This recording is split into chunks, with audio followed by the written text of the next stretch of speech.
اهلا بيكم تالتة اعدادي، ومعانا النهارده الجزء الثاني من رابع درس عندنا في التاريخ بعنوان محمد علي وبناء مصر الحديثة. وعرفنا في الجزء الاول من الدرس ده ان محمد علي عمل حاجات كتير واصلاحات في مصر لدرجة ان احنا بنقول عليه ان هو اللي بنى مصر في العصر الحديث. وشفنا مع بعض الحاجات اللي عملها محمد علي في الاقتصاد، يعني الحاجات اللي عملها في الزراعة والصناعة والتجارة، وكمان عرفنا ان الحاجات اللي عملها دي أثرت في شكل المجتمع في الوقت ده. طب يلا بينا بقى نكمل ونشوف مع بعض أعمال محمد علي في الحاجات التانية، زي الحاجات اللي عملها مثلا في التعليم والثقافة. في التعليم والثقافة أيوة، تعرف إن محمد علي ده أصلا في بدايته ما كانش بيعرف يقرأ ويكتب، اهتم بالتعليم والثقافة. طب استنى، قبل ما تقول لي محمد علي عمل إيه في التعليم والثقافة، هو ليه أصلا يهتم بالتعليم والثقافة دي أصلا؟ قال لك لأن محمد علي كان محتاج حاجتين، كان محتاج موظفين يشتغلوا عنده في المصالح الحكومية اللي بدأ يعملها في الدولة، ومحتاج ناس متخصصة علشان الجيش والأسطول بتوعه. يبقى محمد علي هيهتم بالتعليم والثقافة علشان حاجتين، علشان كان محتاج موظفين ومحتاج ناس فنيين ومتخصصين. فلما يجي لي سؤال ويقول لي بما تفسر اهتم محمد علي بالتعليم والثقافة،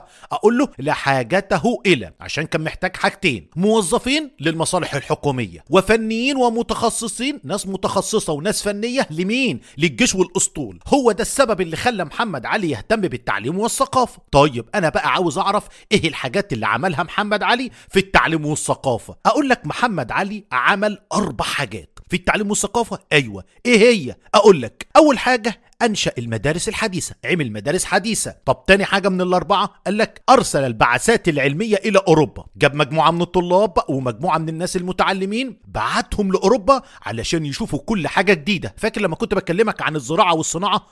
مش كنت بقول لك كل شوية أرسل البعثات واستعان بالخبرات؟ هو ده اللي عمله محمد علي، أرسل البعثات العلمية إلى أوروبا. تالت حاجة استعان ببعض الأساتذة الأجانب، جاب بعض الأساتذة الأجانب من بره علشان يعلمونا في مصر. ايه كمان؟ قال لك انشأ المطبعة الاميرية. يبقى تاني اعمال محمد علي في التعليم والثقافة 4 حاجات: انشأ المدارس الحديثة، ارسل البعثات العلمية الى اوروبا، استعان ببعض الاساتذة الاجانب، وعمل مطبعة اسمها المطبعة الاميرية. طب ما تكلمني كده بالتفصيل عن ال4 حاجات اللي عملهم محمد علي في التعليم والثقافة. اقول لك بالنسبة للمدارس الحديثة اللي عملها محمد علي، زي الطب والزراعة والمهندس خانة اللي هي زي الهندسة الوقتي، وغيرها مدارس كتير. يبقى لما حد يسألني ويقول لي ايه المدارس الحديثة اللي انشأها محمد علي، اقول له الطب والزراعة والمهندس خانة وغيرها. ايام محمد علي ما كانش في حاجة اسمها جامعة، دي كانت مدارس حديثة محمد علي عملها، مدارس خاصة بالطب ومدارس خاصة بالزراعة ومدارس خاصة بالهندسة، بس كنت بقول عليها ايه؟ المهندس خانة. طيب بالنسبة لإرسال البعثات العلمية إلى أوروبا، قول لي أي حد كده من البعثات طلع من مصر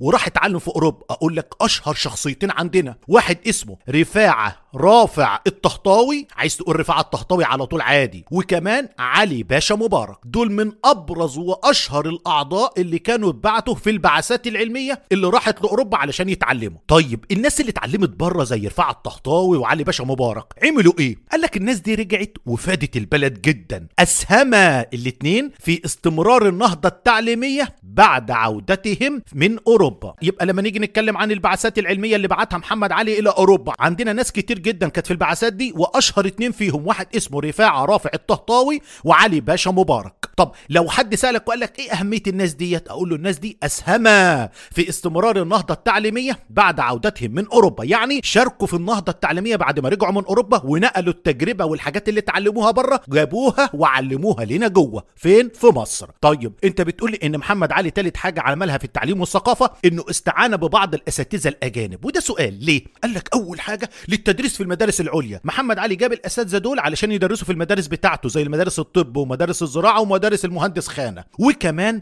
المساهمة في الترجمة. لما يبقى عندك ناس اجانب وفي ناس بتترجم، لما يقف معاهم حاجة هيروحوا للاساتذة دول وهيساعدوهم. يبقى بما تفسر استعانة محمد علي ببعض الاساتذة الاجانب، اقول له علشان حاجتين: للتدريس في المدارس العليا والمساهمة في الترجمة. طب آخر حاجة انت بتقول لي محمد علي عملها في التعليم والثقافة، أنشأ حاجة اسمها المطبعة الأميرية. أقول لك أيوة. طب المطبعة الأميرية دي كانت فين؟ أقول لك في حتة اسمها بولاق. يبقى أنشأ المطبعة الأميرية فين؟ أقول له في بولاق. المطبعه الاميريه دي وظيفتها انها تطبع كتب. قال لك ايوه ديت اهميتها لطباعه الكتب المدرسيه الخاصه بالمدارس يعني، والادبيه والفنيه، اي كتاب ادبي او كتاب فني المطبعه دي هي اللي كانت بتطبعها. طب بس كده؟ قال لك لا، كان في صحيفه اسمها صحيفه الوقائع المصريه اللي بتطبعها المطبعه الاميريه. يبقى صحيفه الوقائع المصريه اللي كانت موجوده في عهد محمد علي، مين المطبعه اللي كانت بتطبعها؟ اقول له المطبعه الاميريه. يبقى لما حد يسالني ويقول لي بما تفسر انشا محمد علي المطبعه الاميريه، اقول له لطبع الكتب المدرسيه والادبيه والفنيه واصدار صحيفه الوقائع المصريه. احفظها تاني، يبقى بما تفسر انشا محمد علي المطبعه الاميريه، اقول له لطبع الكتب المدرسيه والادبيه والفنيه واصدار صحيفه الوقائع المصريه. طب دي اعمال محمد علي في التعليم والثقافه؟ ايوه. طب قولهم تاني كده. هو ليه محمد علي اهتم بالتعليم والثقافه؟ يعني بما تفسر اهتم محمد علي بالتعليم والثقافه، اقول له لحاجته الى حاجتين: موظفين وفنيين ومتخصصين. موظفين للمصالح الحكوميه وفنيين ومتخصصين للجيش والاسطول. طيب ايه اعمال محمد علي في التعليم والثقافه؟ انت قلت لي 4 حاجات: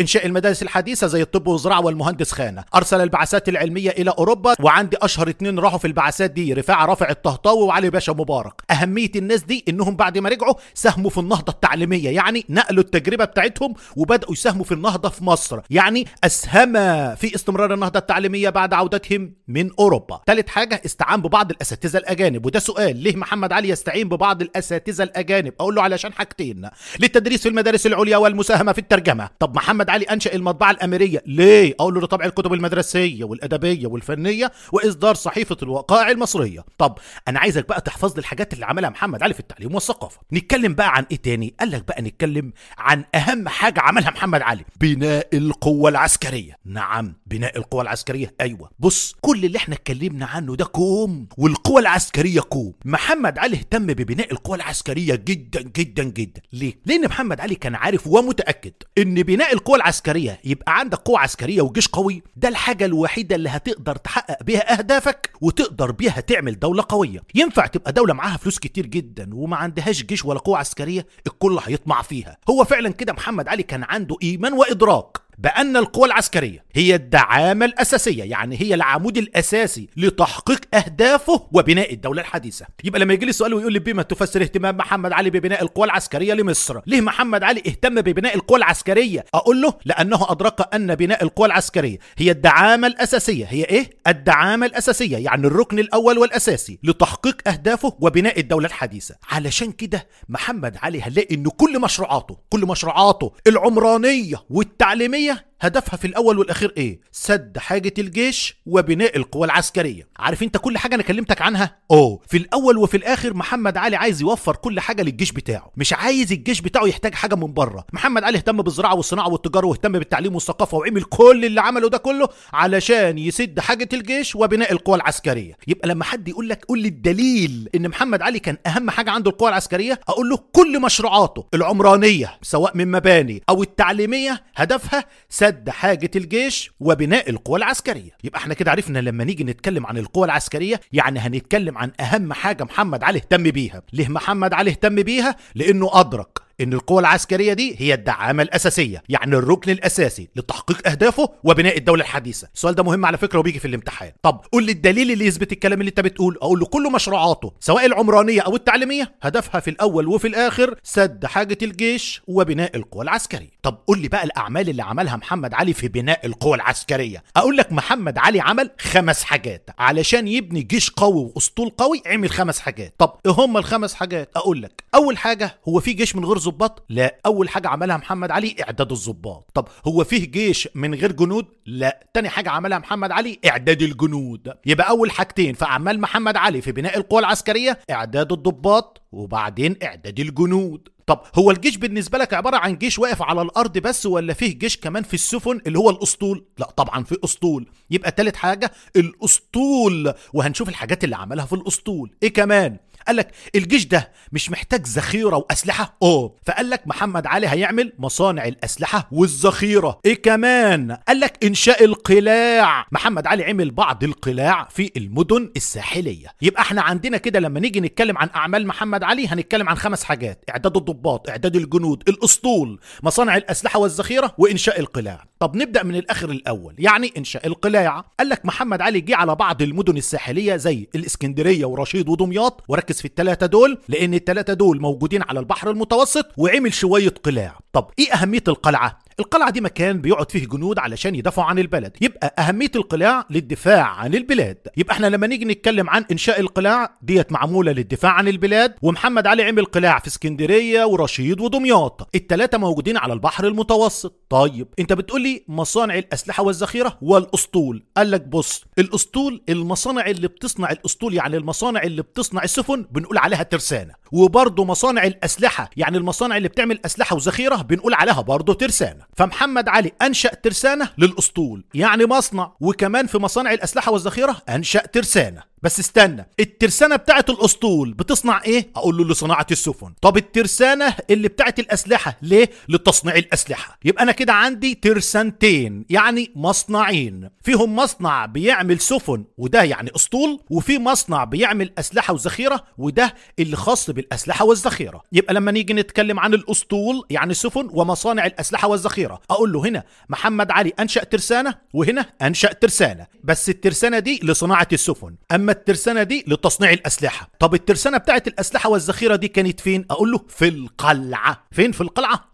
يبقى أنا كده عرفت إن المصنع اللي بيصنع أسلحة وذخيرة يعني الترسانة ده موجود في القلعة. طب الترسانة بقى اللي بتصنع سفن دي كانت موجودة فين؟ أقول له الأول كانت موجودة في بولاق، بعد كده بقت في اسكندرية. يبقى تاني، الترسانة يعني المصنع اللي بيصنع السفن كان فين ثم فين؟ في بولاق ثم اسكندرية. محمد علي مش يسكت لحد كده، لا، وعمل أماكن لتدريب أو لتعليم البحارة والجنود. قال لك البحارة والجنود اللي هيبقوا على الأسطول دول لازم يتعلموا طريقة القتال في البحر، فاعمل لهم أماكن للتدريب والتعليم. يبقى احنا كده عرفنا إن الأسطول يعني السفن والأسلحة والذخيرة المصانع بتاعتهم اسمها إيه؟ اسمها ترسانة. بس أنا عندي ترسانة لصناعة السفن دي خاصة بالأسطول ودي اتعملت في بولاق ثم اسكندرية، أما الترسانة اللي بتصنع أسلحة دي اتعملت في القلعة ودي علشان تطلع أسلحة وذخيرة. طيب يلا بقى نتكلم عن إعداد الضباط وإعداد الجنود، ونبدأ الأول بالضباط. قال لك محمد علي علشان يطلع ضباط كويسين جدا انشأ المدارس العسكريه، عمل مدارس عسكريه. طب ما تقول لي مدرسه عسكريه من المدارس اللي انشأها محمد علي؟ اقول لك المدرسه العسكريه في اسوان. المدارس العسكريه دي مين اللي هيبقى معلمين او هيدرسوا للضباط الصغيرين اللي هيطلعوا بعد كده؟ قال لك جاب لي المدارس دي ضباط ومعلمين من اوروبا، يعني استخدم ضباط ومعلمين من اوروبا. طب ما تقول لي كده ضابط مشهور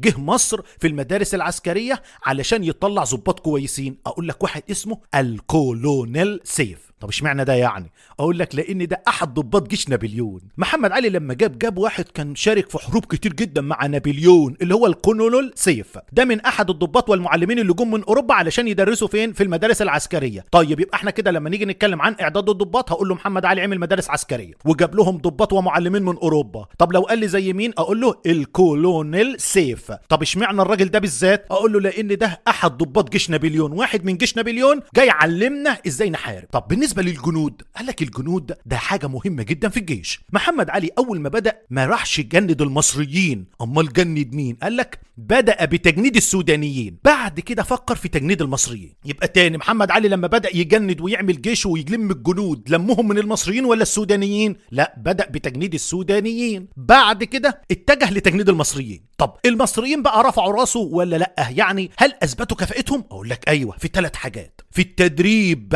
وكمان في إطاعة الأوامر العسكرية بيسمعوا الكلام، وكمان كفاءتهم في ميادين القتال الخارجية. محمد علي هيعمل بهم حروب كتير جدا وهينتصروا كتير جدا جدا جدا. يبقى تاني في إعداد الجنود أقول له بدأ محمد علي بتجنيد السودانيين الأول، وبعد كده قام رايح مجند المصريين. المصريين دول أثبتوا كفاءتهم في 3 حاجات وبتيجي في الامتحان على فكرة. في إيه؟ في التدريب وإطاعة الأوامر العسكرية وكمان ميادين القتال الخارجية. يبقى احنا كده اتكلمنا عن بناء القوى العسكرية والحاجات اللي عملها محمد علي، واتفقنا ان محمد علي اهتم ببناء القوى العسكرية ليه؟ لانه ادرك ان هي الدعامة الاساسية لتحقيق اهدافه وبناء الدولة الحديثة. السؤال ده احفظه. طب ايه الدليل على كده؟ اقول له كل مشروعاته العمرانية والتعليمية هدفها سد حاجة الجيش وبناء القوى العسكرية، ده هدفه في الاول وفي الاخر. طب عمل ايه؟ اقول له عندي 5 حاجات عملهم: اعداد الضباط واعداد الجنود والاسطول ومصانع الاسلحة والذخيرة، وعمل قلاع. عمل القلاع ليه؟ للدفاع الدفاع عن البلاد. طب فين؟ اقول له في اسكندريه ورشيد ودمياط. طب بالنسبه للاسطول ومصانع الاسلحه بيتعملوا فين؟ اقول له في حاجه اسمها ترسانه، فعمل ترسانه للاسطول وعمل ترسانه للاسلحه.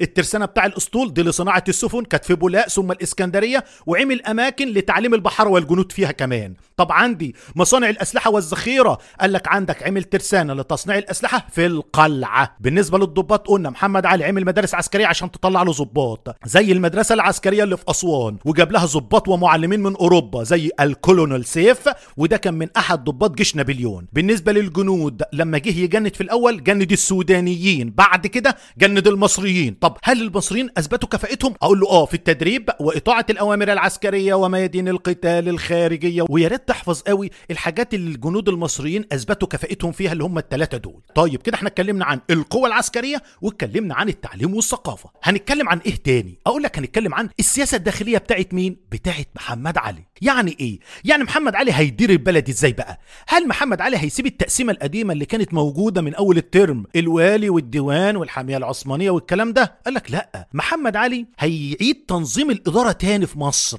اعاد محمد علي تنظيم الاداره في مصر. وده سؤال، ايه اللي يخلي محمد علي يغير التنظيم الاداري؟ ما سابهوش زي الاول ليه؟ قال لك ليسيطر سيطره كامله على شؤون البلاد. محمد علي مش عايز حد يبقى مسيطر معاه في الحكم، هو كده كده عايز يسيطر على كل حاجه في البلد. علشان كده اعاد تنظيم الاداره في مصر، وهنعرف ازاي هيعيد ويغير شكل الاداره في مصر. يبقى تاني لما نيجي نتكلم عن السياسه الداخليه، يعني الحاجات اللي عملها محمد علي في اداره شؤون مصر، هنلاقيه ساب التنظيم القديم ولا غيره؟ لا غيره، والسبب ليسيطر سيطره كامله على شؤون البلاد. طب انا عايز اعرف بقى محمد علي عمل ايه غير بيه التنظيم الاداري. اقول لك محمد علي عمل 4 حاجات. اول حاجه اما قسم مصر ل7 مديريات، يعني زي كده 7 محافظات. يبقى تاني محمد علي عمل ايه؟ قسم مصر الى 7 مديريات. طب تاني حاجة عملها، قال لك قام عامل حكومة مركزية تقعد في القاهرة، حكومة مسؤولة عن كل حاجة، تطلع الأوامر، الكل يسمع كلامها من قلب القاهرة. يبقى تاني حاجة أقام حكومة مركزية فين؟ في القاهرة. ديت اللي موجودة على رأس النظام الإداري كله، ديت اللي هتصدر جميع الأوامر واجبة التنفيذ، محدش يقدر يكسر كلامها. يبقى محمد علي قسم مصر كام مديرية؟ 7 مديريات، خلي بالك من الكلمة دي. أقام حكومة مركزية فين؟ في القاهرة، هي دي اللي على رأس النظام الإداري، دي رقم 1، ودي هي اللي بتطلع جميع الأوامر واجبة التنفيذ، يعني ما فيهاش رجعة،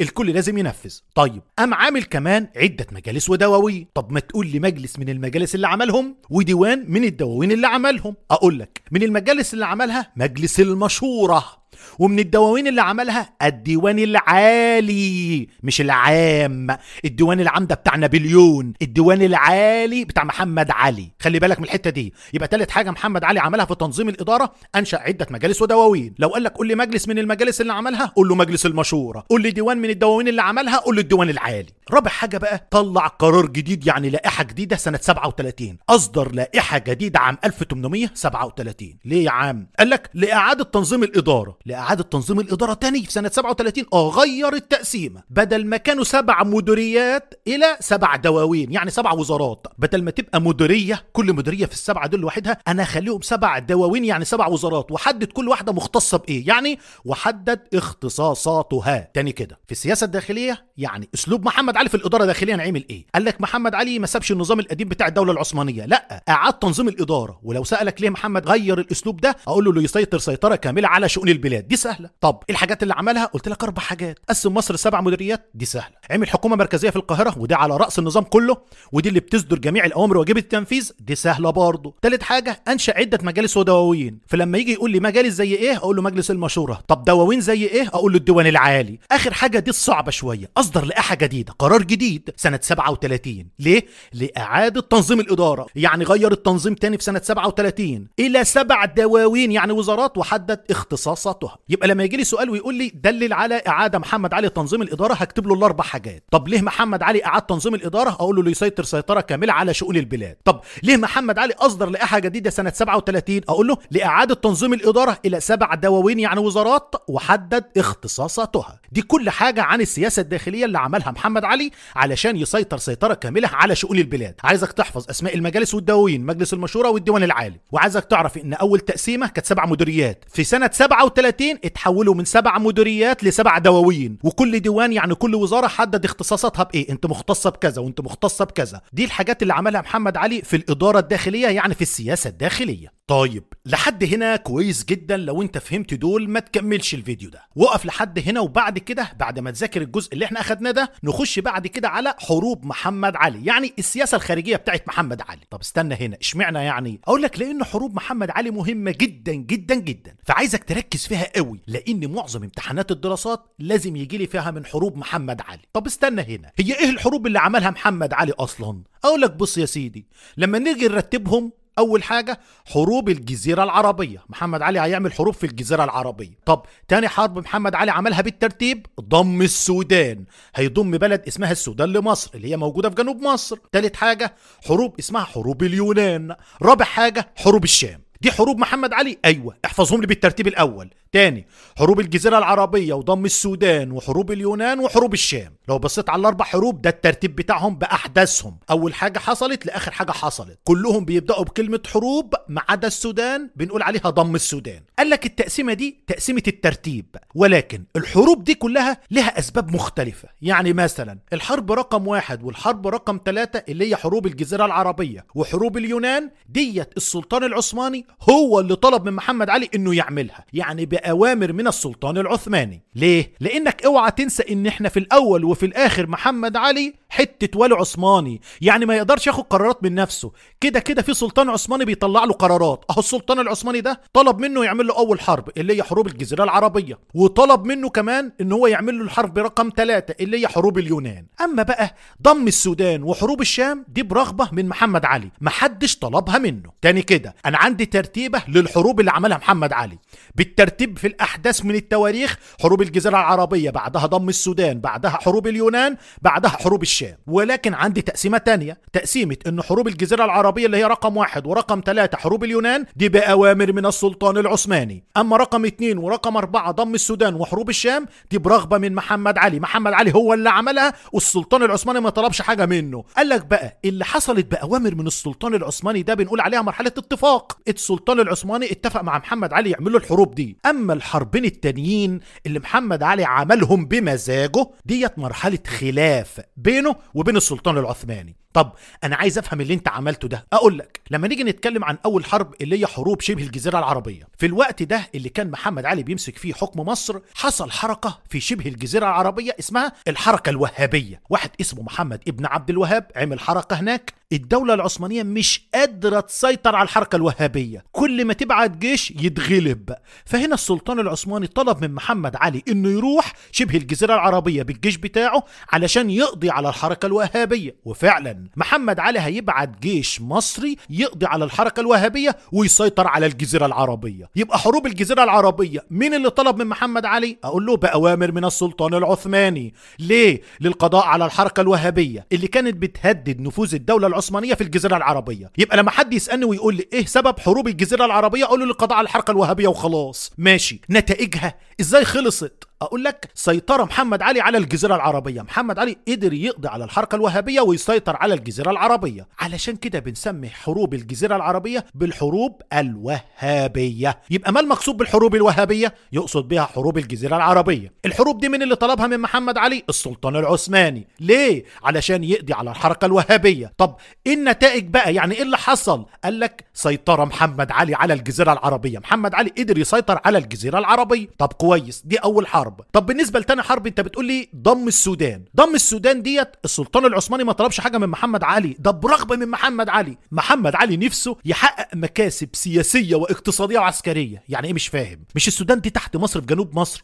محمد علي عايز يتوسع، عايز يحكم البلد اللي تحته، فالسلطان العثماني ما كانتش فارقه معاه السودان اصلا. يبقى لما اجي اشوف اسباب حروب السودان هلاقي رغبه محمد علي في تحقيق مكاسب ايه؟ سياسيه واقتصاديه وعسكريه، ديت برغبه من محمد علي مش باوامر من السلطان العثماني. فلو جالي سؤال وقال لي ما النتائج المترتبه على ضم محمد علي للسودان، اقول له اول حاجه امتداد النفوذ المصري الى جنوب السودان، النفوذ المصري والجيش المصري بتاعنا وصل الى جنوب السودان. تاني حاجة انشاء مدينة الخرطوم اللي هي العاصمة. عارف انت العاصمة بتاعت السودان اللي اسمها الخرطوم؟ اللي عملها محمد علي، عملها لما ضم السودان. تالت حاجة اكتشاف منابع نهر النيل. محمد علي اكتشف منابع نهر النيل. يبقى من النتائج المترتبة على ضم محمد علي للسودان اقول له 3 حاجات: امتداد النفوذ المصري الى جنوب السودان، انشاء مدينة الخرطوم العاصمة، واكتشاف منابع نهر النيل. يبقى لما اجي اتكلم عن ضم السودان ده حروب عملها محمد علي برغبة منه. رغبة منه في ايه؟ في تحقيق مكاسب سياسية واقتصادية وعسكرية. النتائج دي المهمة، دي اللي بتيجي في الامتحان على طول. ما النتائج المترتبة على ضم محمد علي للسودان اقول له عندي 3 نتائج: امتداد النفوذ المصري الى جنوب السودان، وانشاء مدينة الخرطوم العاصمة، واكتشاف منابع نهر النيل. طب اكتب ما تشير اليه العبارات الاتية: مين اللي انشأ مدينة الخرطوم؟ اقول له محمد علي. مين اللي اكتشف منابع نهر النيل؟ اقول له محمد علي. طب ضم السودان دي كانت برغبة من مين؟ برغبة من محمد علي، مش بأوامر من السلطان العثماني. طب حلو جدا كده، احنا اتكلمنا عن جزء حروب بقى. بالنسبة لثالث حرب عندنا وهي حروب اليونان. طب حروب اليونان ديت قال لك بأوامر من السلطان العثماني. ركز كده معايا، حروب الجزيرة العربية كانت برضه بأوامر من السلطان العثماني علشان محمد علي يقضوا على حاجة هناك في حروب الجزيرة العربية للقضاء على الحركة الوهابية. طب في حروب اليونان محمد علي هيقضوا على ايه؟ قال لك بلاد اليونان دي كانت اصلا تبع الدولة العثمانية. حصل هناك ثورة تحديدا في حتة اسمها المورة. يبقى في حتة في بلاد اليونان اسمها المورة حصل فيها ثورة. الناس اللي هناك دول كانوا عايزين يستقلوا عن الدولة العثمانية. الدولة العثمانية مش قادرة تسيطر عليهم، فالسلطان العثماني يطلب من مين؟ يطلب من محمد علي يبعت الجيش بتاعه والاسطول بتوعه علشان يقضوا له على الثوار دول اللي في المورة. يبقى اسباب حروب اليونان اقول له للقضاء على ثوار اليونان، فين تحديدا؟ في حتة اسمها المورة، الذين طلبوا بالاستقلال عن الدولة العثمانية. يبقى انا عندي كده حروب شبه الجزيرة العربية وحروب اليونان، الاتنين بأوامر من السلطان العثماني، والاتنين السلطان العثماني طلب من محمد علي يقضوا له على حاجة هنا وعلى حاجة هنا. في حروب شبه الجزيرة العربية السلطان العثماني كان عايز يقضي على الحركة الوهابية، اما في حروب اليونان السلطان العثماني عايز يقضي على الثوار بتوع اليونان اللي كانوا في حتة اسمها المورة، اللي كانوا بيطالبوا بالاستقلال عن الدولة العثمانية. طب ايه اللي حصل؟ قال لك اللي حصل هزيمة الجيش وتحطم الاسطول المصري. نعم ايوه، الجيش المصري اتغلب في الحرب دي، وكمان الاسطول بتاعنا اتحطم في معركة مشهورة جدا اسمها معركة نافارين 1827. احفظ لي المعركة دي قوي، معركة ايه؟ نافارين 27 يعني 1827. يبقى في حروب اليونان هزيمة الجيش وتحطم الاسطول المصري في معركة مشهورة جدا اسمها معركة نافارين سنة 1827. طب حصل حاجة كمان اقول لك، جزيرة كريت انضمت لمحمد علي علشان تعويض للخسارة اللي خسرها، وكمان مكانة مصر الدولية ارتفعت جدا جدا جدا. ازاي وانت بتقول لي هزيمة الجيش المصري المكانة بتاعتنا هترتفع واحنا مغلوبين؟ اقول لك ايوه، لان الدول الاوروبية في الوقت ده راحت لمحمد علي وتفاوضت معاه وقعدت اتكلمت معاه علشان ينهي الحرب هناك من غير ما يرجع للسلطان العثماني. المفروض مين اللي بعت محمد علي؟ السلطان العثماني. فمين اللي يتفاوض؟ وكده كده محمد علي تابع ليه؟ السلطان العثماني. لا بقى، محمد علي تفاوض مباشرة مع الدول الأوروبية، وده كان السبب اللي هيخلي خلاف كبير جدا بين محمد علي والسلطان العثماني، انه ازاي يقعد مع الدول الأوروبية علشان يتفاوض معاهم من غير ما يرجع للسلطان العثماني. فكده هيحصل توتر بين السلطان العثماني ومحمد علي. بس اللي يهمنا الوقت ما النتائج المترتبة على حروب اليونان اقول له رقم 1 هزيمة الجيش وتحطم الأسطول المصري في معركة نافارين سنة 1827. الجملة دي تحفظها. تاني حاجة ضم جزيرة كريت لمصر، جزيرة كريت بقت تابعة لمصر. رقم 3 علو مكانة مصر دوليا، مكانة مصر ارتفعت جدا جدا جدا. ليه؟ اقول له بسبب تفاوض محمد علي مع الدول الأوروبية، لأن محمد علي قاعد تفاوض مع الدول الأوروبية لإنهاء الحرب. طبعا السبب اللي خلى مكانة مصر تبقى عالية جدا هو السبب نفسه اللي هيخلي العلاقة بين محمد علي والسلطان العثماني مش كويسة خالص، ولكن السبب ده هيؤدي إلى بقى نمو فكرة الانفصال عن الدولة العثمانية. هنا محمد علي حس ان هو رقم 1 في الدولة العثمانية. السلطان العثماني ده لما بيعوز يعمل حاجة بيطلب من مين؟ بيطلب من محمد علي. فمحمد علي قال لك خلاص، من بعد حروب اليونان بدأ بقى يفكر ويصمم على انه يستقل وينفصل بحكم مصر، وده السبب اللي هيخلي حروب اسمها حروب الشام. حروب الشام ده انا عندي حروب اسمها حروب الشام الاولى والثانية، ودي برغبة من محمد علي، لدرجة ان محمد علي في الحرب دي مش هيحارب حد غريب، ده هيحارب الدولة العثمانية نفسها، هيحارب الدولة اللي هو تابع ليها. ايوه، يبقى في حروب الشام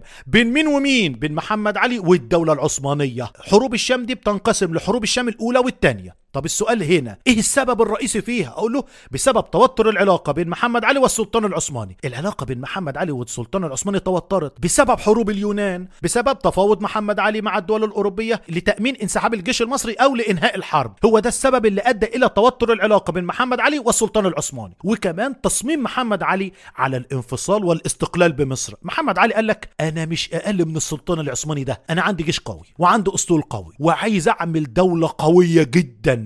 يبقى محمد علي صمم على الانفصال والاستقلال بمصر. يبقى اسباب حروب الشام ايه؟ اقول له بسبب توتر العلاقه بين محمد علي والسلطان العثماني. طب اتوترت ليه؟ اقول له بسبب تفاوض محمد علي مع الدول الاوروبيه لانهاء الحرب. وتاني حاجه تصميم محمد علي على الانفصال والاستقلال بمصر. طب النتائج؟ قال لك محمد علي عمل انتصارات كبيره جدا في حروب الشام لدرجه ان القوات المصريه وصلت الى الشام واعلى الفرات، نهر الفرات وامتد النفوذ المصري الى بلاد الشام. النفوذ المصري، مصر كانت مسيطره على الشام في الوقت ده بسبب حروب الشام. يبقى نتائج حروب الشام حاجتين: وصول القوات المصريه الى الشام واعلى الفرات وامتداد النفوذ المصري الى بلاد الشام. طيب كده احنا عرفنا ان حروب الشام حصلت بسبب توتر العلاقه بين محمد علي والسلطان العثماني، والسبب الرئيسي اللي كان فيها حروب اليونان لما محمد علي قعد مع الدول الاوروبيه لانهاء الحرب دون الرجوع للسلطان العثماني فالعلاقه توترت. ايوه. طب النتائج عرفنا ان القوات المصريه بتاعتنا وصلت للشام واعلى الفرات وامتد النفوذ المصري في بلاد الشام. قال لك بعد كده حصل حاجه ما كانش حد يتوقعها. ايه؟ قال لك تدخل الدول الاوروبيه. الدول الأوروبية هتتدخل علشان تقف بجانب السلطان العثماني ضد محمد علي. نعم. ليه هي الدول الأوروبية بتحب السلطان العثماني؟ قال لك لا مش بتحبه ولا حاجة.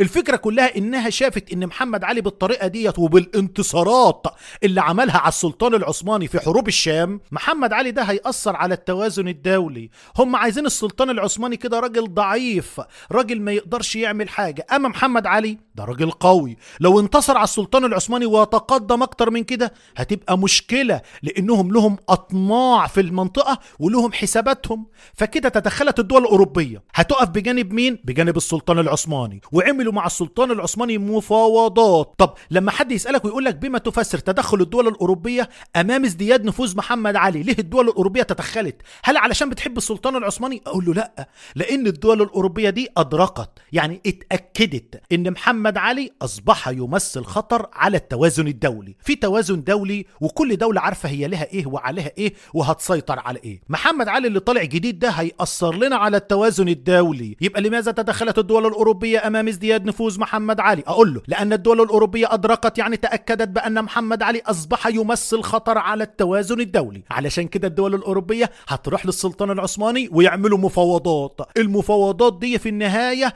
هيعملوا حاجة اسمها معاهدة لندن الدولية سنة 1840. اتفقوا على 3 شروط. ال3 شروط دول اللي في معاهدة لندن الدولية لازم يا محمد يا علي تنفذهم غصب عنك. ايه هم؟ اول حاجة ترجع بلاد الشام والجزيرة العربية اللي انت كنت خدتهم للسلطان العثماني. تاني حاجة هنثبتك على حكم مصر، محدش هيشيلك من حكم مصر. تالت حاجة تعلن خضوعك للسلطان العثماني، انت مش احسن من السلطان العثماني، انت تابع ليه. يبقى ما هي شروط معاهدة لندن سنة 40؟ اقول له اعادة بلاد الشام والجزيرة العربية الى السلطان العثماني، تثبيت محمد علي على حكم مصر، اعلان خضوع محمد علي للسلطان العثماني. دي الشروط اللي اتفرضت على محمد علي في معاهدة لندن لما الدول الاوروبية راحت للسلطان العثماني وعملوا مفاوضات علشان يوقفوا محمد علي عند حده. طبعا اللي حصل ده مش حبا في السلطان العثماني، لا، لان الدول الاوروبية ادركت ان محمد علي اصبح يمثل خطر على التوازن الدولي. الجملة دي تحفظها جدا جدا جدا. علشان كده هيعملوا مفاوضات مع السلطان العثماني ويعملوا معاهدة لندن الدولية سنة 1840. اتفقوا فيها على 3 حاجات: ان محمد علي هيرجع بلاد الشام والجزيرة العربية للسلطان العثماني، هنثبت محمد علي على حكم مصر بس، اعلان خضوع محمد علي للسلطان العثماني.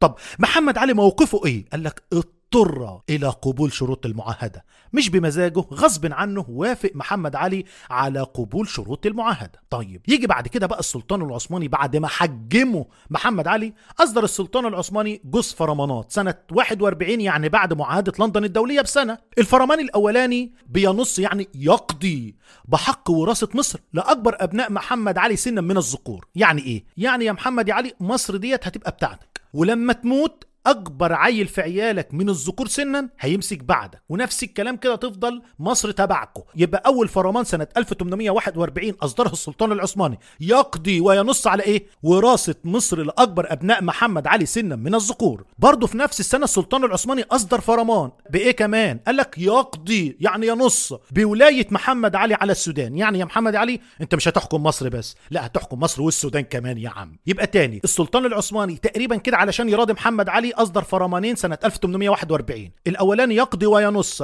بحق وراثه مصر لاكبر ابناء محمد علي سنا من الذكور، والثاني يقضي بولايه محمد علي على السودان، يعني محمد علي وعياله هيحكموا مصر والسودان. طب احنا كده اتكلمنا عن حروب محمد علي، ركز كده معايا، اهم حاجه في الدرس ده حروب محمد علي. انا عندي تقسيمه لازم تكون حفظتها، التقسيمه بتاعت الترتيب بقى. لما نيجي نرتب الحروب هنلاقي حروب شبه الجزيره العربيه الاول، وبعد كده ضم السودان، وبعد كده حروب اليونان، وبعد كده حروب الشام. اول حرب وثالث حرب ديت باوامر من السلطان العثماني، ودي بنقول عليها مرحله الاتفاق. رقم 2 ورقم 4 اللي هي ضم السودان وحروب الشام دي برغبه من محمد علي. حروب شبه الجزيره العربيه السلطان العثماني طلب من محمد علي انه يقضي على الحركه الوهابيه، وفعلا النتائج سيطره محمد علي على الجزيره العربيه. ضم السودان دي برغبه من محمد علي، كان عايز يحقق مكاسب سياسيه واقتصاديه واجتماعيه. النتائج عندي 3: امتداد النفوذ المصري الى جنوب السودان، وانشا مدينه الخرطوم اللي هي العاصمه، واكتشاف منابع نهر النيل. بالنسبه لحروب اليونان ديت حصلت باوامر من السلطان العثماني، لما السلطان العثماني طلب من محمد علي انه يقضي له على ثوار اليونان في حته اسمها الموره اللي كانوا بيطالبوا بالاستقلال عن الدوله العثمانيه. النتائج: هزيمه الجيش وتحطم الاسطول المصري في معركه نافارين سنه 1827، وضم جزيره كريت الى مصر. وثالث حاجه علو مكانه مصر دوليا. طب ايه السبب اللي خلى مكانه مصر تعلو؟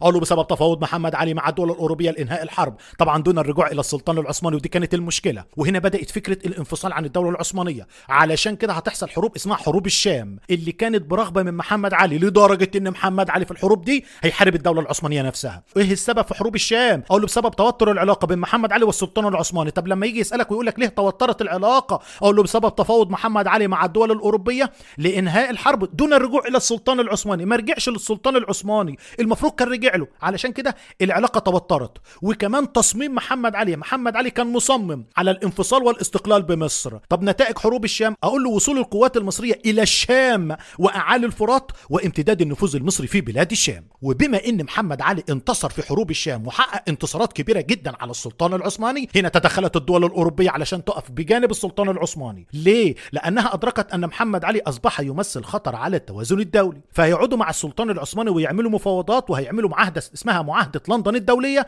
سنه 1840. فيها 3 حاجات قلنا. اول حاجه ان محمد علي هيرجع بلاد الشام وشبه الجزيره العربيه الى السلطان العثماني، وتثبيت محمد علي على حكم مصر، ومحمد علي يعلن الخضوع للسلطان العثماني. محمد علي غصب عنه واضطر ان هو يوافق على الشروط دي. بعد كده السلطان العثماني في السنه اللي بعدها، يعني في سنه 1841، هيطلع جوز فرمانات. الفرمان الاولاني ده بينص ان حكم مصر ده هيبقى وراثه في مين؟ فاكبر ابناء محمد علي سنا من الذكور، اكبر عيال محمد علي سنا هو اللي هيمسك الحكم، بس لازم يبقى من الذكور. كمان ظهر فرمان تاني في نفس السنه بيخلي محمد علي يحكم مصر والسودان، يعني يقضي بولايه محمد علي على السودان. وبكده نكون خلصنا رابع درس عندنا في الوحده الثالثه، وخلصنا الوحده الثالثه كلها. تحياتي ليكم مستر عطا زكي شحاته.